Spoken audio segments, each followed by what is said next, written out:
To all of you. आज हम लोग डिस्कस करने वाले हैं step taken before commencement of audit. That means audit करने के लिए कहीं पे हमको जाना है, कोई पर्टिकुलर होटल है या फिर कोई पर्टिकुलर कंपनी है, वहां पे हमको ऑडिट करने के लिए जाना है। तो क्या क्या प्रिपरेशन करनी रहेगी, ऐसे कौन से लोग हैं जिसको प्रिपेयर रहना पड़ेगा बिफोर कमेंसमेंट ऑफ ऑडिट। तो यहाँ पे इजीली समझने के लिए उसको टोटल 3 कैटेगरी में डिवाइड किया गया है यहाँ पे। तो first of all classified into 3 groups. First of all preparation bye auditor. Obviously जो ऑडिट करेगा वो बंदा ऑडिटर है, उसको तो सबसे पहले प्रिपेयर रहना पड़ेगा। उसको क्या क्या प्रिपरेशन करनी रहेगी वो हम बाद में डिस्कस करेंगे, बट सबसे पहले यहाँ पे ये याद रख लो कि ऑडिटर को पूरी तरह से प्रिपेयर रहना पड़ेगा। दैट मीन्स उसको दूसरी लैंग्वेज में हम ऐसा भी बोल सकते हैं, जनरल प्रिपरेशन उसको करनी रहेगी। देन आफ्टर ऐसा नहीं है कि चलो ऑडिटर ने प्रिपेयर कर लिया तो काम खत्म हो गया। उसके बाद preparation by client staff. That means जिस कंपनी में हम लोग जा रहे हैं वहां पे जो भी स्टाफ है उस स्टाफ को भी प्रिपेयर रहना पड़ेगा। And then after preparation by audit staff. जब ऑडिटर कोई कंपनी में ऑडिट करने के लिए जाएगा तो वो अकेला खुद नहीं जाएगा, उसके साथ उसकी ऑडिट की टीम भी होगी। दैट मीन्स उनके स्टाफ उनको फॉलो करेंगे। तो जो भी ऑडिटर्स के साथ जो भी स्टाफ है उन स्टाफ को भी यहाँ पे कुछ ना कुछ प्रिपरेशन करनी रहेगी। तो यहाँ पे ये बात समझ लो कि ऑडिट करना दैट मीन्स ऐसा नहीं है कि चलो बिना कुछ सोचे ही हमने ऑडिट कर लिया। यहाँ पे हमको कुछ ना कुछ प्रिपेयर करना रहेगा। तो यहाँ पे प्रिपरेशन कौन करेगा, तो कि first of all auditor preparation करेगा, then after client staff and then after auditors staff. ये तीनों कैटेगरी है वो हम 1 बाय 1 पूरा डिटेल में हम डिस्कस करेंगे। अब तो स्टार्ट कर देंगे ऑडिटर्स को क्या क्या प्रिपरेशन करनी रहेगी। फर्स्ट ऑफ ऑल हमारे पास टॉपिक आएगा to obtain appointment letter and see that whether his appointment as per respective act. जब ऑडिटर ऑडिट करने के लिए जा रहा है, कोई भी कंपनी में जा रहा है, तो वहां से एक अपॉइंटमेंट लेटर कलेक्ट करेगा कि यस मैं आपके वहां पे ऑडिट करने के लिए आ रहा हूं। अदरवाइज क्या होगा, ऑडिटर ऑडिट करने के लिए तो पहुंच जाए और वहां के जो डायरेक्टर्स है वो बोले कि क्या आपके पास अथॉरिटी है, तो यस वो अथॉरिटी लेटर बता सकता है कि यस मैं यहाँ पे अपॉइंटमेंट हुआ हूं as per auditor. Then after to finalise the scope and nature of work, type of audit and audit fees. Obviously जब ऑडिटर कोई भी फील्ड पे ऑडिट करने जाएगा तो उसके दिमाग में ये 3 बात क्लियर होनी चाहिए। उसको कौन सी जगह पे और कैसे ऑडिट करना है, किस टाइप का ऑडिट करना है, that means type of audit, और ऑब्वियसली उसके रिगार्डिंग जो भी फीस होगी वो भी डिसाइडेड होनी चाहिए। तो सेकंड पॉइंट हमारा रहा to finalise the scope and nature, कैसे वर्क करना है, कहां पे वर्क करना है, टाइप ऑफ ऑडिट, कौन सी टाइप से हमको ऑडिट करना है, and then after audit fees. Third number पे to obtain the knowledge of business. यहाँ पे ऑब्वियसली कोई भी बिजनेस में हम ऑडिट करने जाए तो उस बिजनेस का पूरा नॉलेज हमारे पास होना चाहिए। Then after obtain the list of books maintain together with the name keeper. जहां पे ऑडिटर ऑडिट करने के लिए जा रहा है वहां पे कौन से बुक्स ऑफ अकाउंट वो लोग मेंटेन कर रहे हैं, और जो मेंटेन कर रहे हैं उनके नाम क्या है, उनके नाम के साथ उनके पूरे बुक्स ऑफ रिकॉर्ड्स का हमको लिस्ट कलेक्ट करना चाहिए पहले। Obtain the list of officers with the rights, power and duties and their specimen signature। वहां पे जो भी कंपनी है वो कंपनी के सारे ऑफिसर के लिस्ट, उनकी पावर्स क्या है, ड्यूटीज क्या है, रिस्पॉन्सिबिलिटी क्या है, वो सारे का एक लिस्ट प्रिपेयर करना रहेगा। एंड देन आफ्टर उनके एक सिग्नेचर जो होते हैं उनका एक हम नमूना भी कलेक्ट कर लेंगे। कहीं पे उन लोगों ने फेक सिग्नेचर या रॉन्ग सिग्नेचर किया हुआ है तो वो भी हम वेरीफाई करेंगे। Then after study important deed, agreement, underwriting agreement and prospectus. हमको यहाँ पे ये भी ध्यान रखना है कि अगर बिजनेस ने कोई important deed that means contract किया हुआ है, यहाँ पे या तो कोई एग्रीमेंट किया हुआ है जैसे अंडरराइटिंग कमीशन का हो सकता है, या तो फिर प्रोस्पेक्टस दैट मीन्स विज्ञापन पत्र। जो भी हमारे शेयर या डिबेंचर हम लोग जब भी इश्यू करते हैं तो उसको एज अ एडवर्टाइजमेंट के लिए हम प्रोस्पेक्टस इश्यू करते हैं, तो वो पूरा प्रोस्पेक्टस को भी हमको एक बार रेफर कर लेना चाहिए।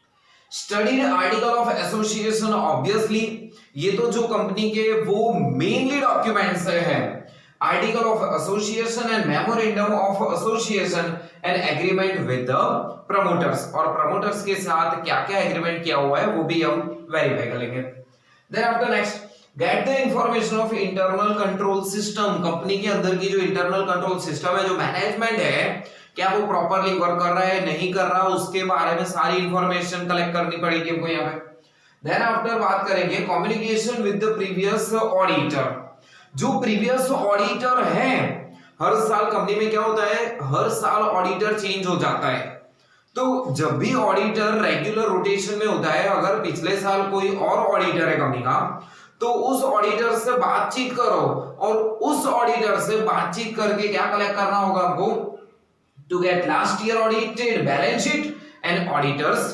Report, and then after last prepare audit programme. Now what is audit programme, इसके बाद का जो हम नेक्स्ट लेक्चर कवर करेंगे वो हमारा पूरा रहेगा ऑडिट प्रोग्राम के तहत।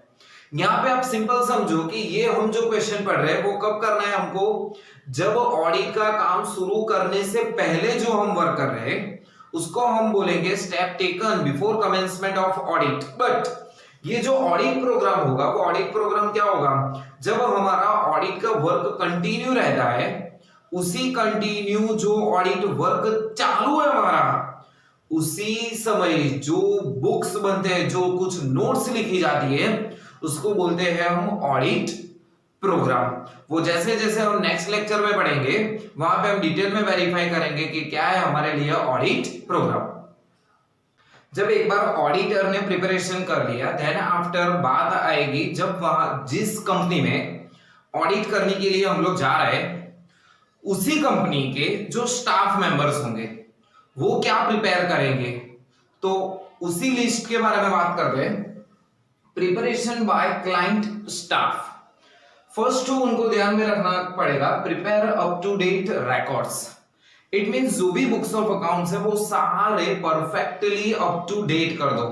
दैट मींस जो भी अगर कुछ एंट्रीज कुछ बाकी है, कुछ रिकॉर्ड्स करना बाकी है, तो उसको फाइनलाइज कर दो। Okay, collect and gather vouchers and documents, पूरे साल में या पर्टिकुलर पीरियड में जो भी ट्रांजैक्शंस हुए हैं उसी ट्रांजैक्शन के जो भी डॉक्यूमेंट्स है, वाउचर्स है, वो भी इकट्ठा कर लो, दैट मींस कलेक्ट कर लो।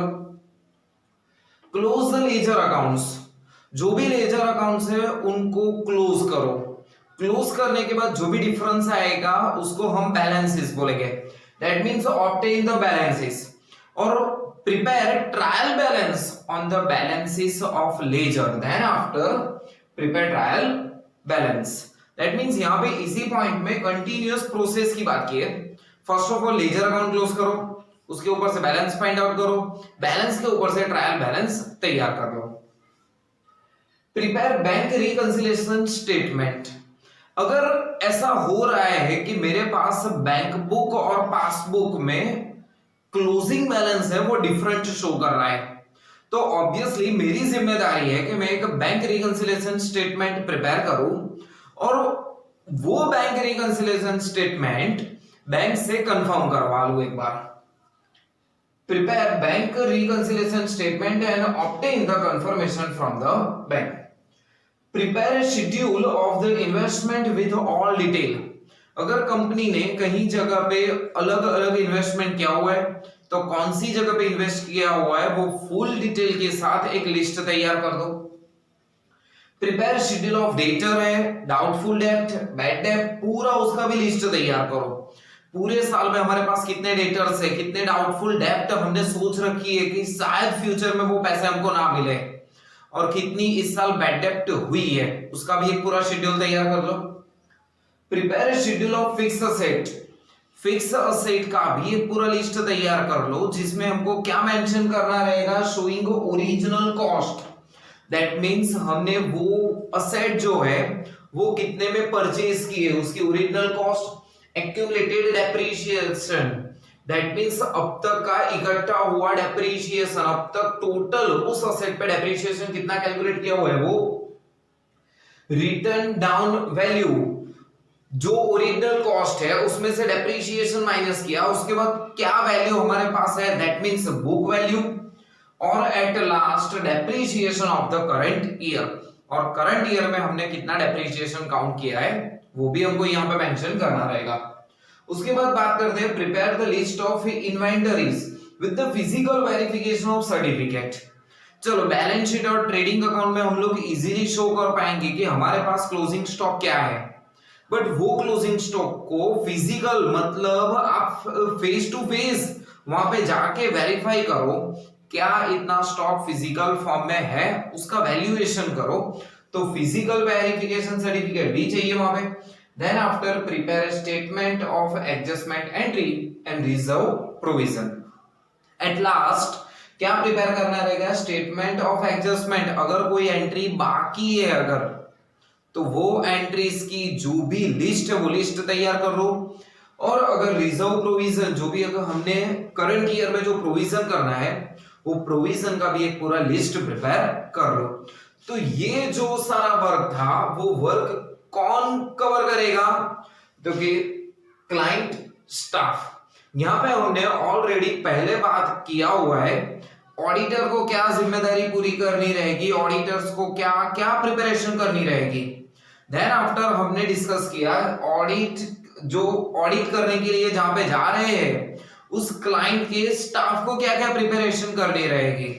अब नेक्स्ट लेवल पे जब हम बात करेंगे तो नेक्स्ट लेवल किसकी बारी आएगी, ऑडिटर जाएगा तो वो बंदा अकेला नहीं जाएगा, उसके साथ साथ और कुछ मेंबर्स भी जाएंगे।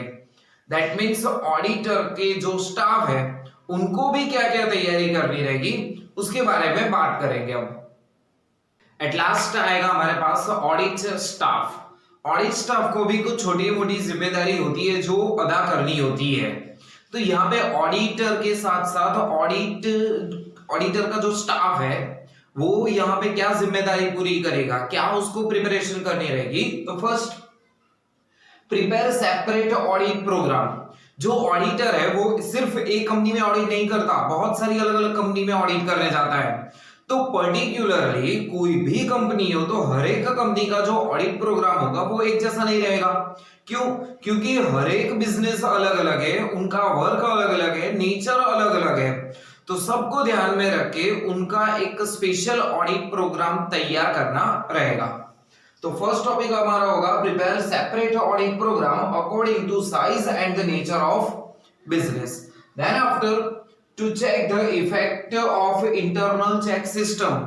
वो ऑलरेडी ऑडिटर की भी जिम्मेदारी है। ऑडिटर की जिम्मेदारी में भी हमने देखा कि जब भी कहीं पे भी ऑडिट करने जा रहे हो तो फर्स्ट ऑफ ऑल वो देख लो कि वहां पे जहां हम ऑडिट करने जा रहे हैं वहां पे इंटरनल मैनेजमेंट कैसा है, तो वो स्टाफ भी एक बार वेरीफाई करेंगे।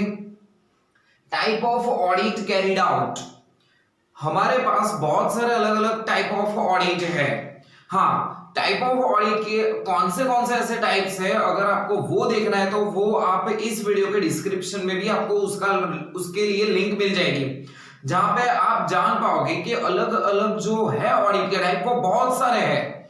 तो कौन से ऑडिट का टाइप हमको फॉलो करना है उसके लिए वो पहले से प्रिपेयर रहेंगे। And at last time for completion of audit. Audit हमने स्टार्ट तो किया हुआ है बट पर्टिकुलर टाइम पे वो हमको फिनिश भी करना है, तो वो भी पहले डिसीजन लिया जाएगा कि कौन सी डेट को या किस वीक में, कौन से मंथ के एंडिंग में हमको ये वर्क कंप्लीट करना है।